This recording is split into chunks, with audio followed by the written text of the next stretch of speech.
நீங்கள் அதிகம் அதிகம் அல்லாஹுவை நீங்கள் நினைவு கூறிக்கொண்டே இருங்கள்.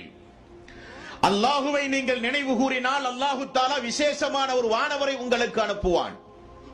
அவர் நீங்கள் கடை வீதிக்கு சென்றாலும் படுக்கை அறையில் இருந்தாலும் உங்களை முசாபஹா செய்து கொண்டு உங்களை பாதுகாப்பார். மனிதர்களுடைய உள்ளத்தில் தீயதும் நல்ல எண்ணங்களும் வந்து போவது இயற்கை ஈமானின் அடையாளம் என்றார்கள் ரசூலுல்லாஹி ஸல்லல்லாஹு அலைஹி வஸல்லம். தவிர்க்க முடியாது.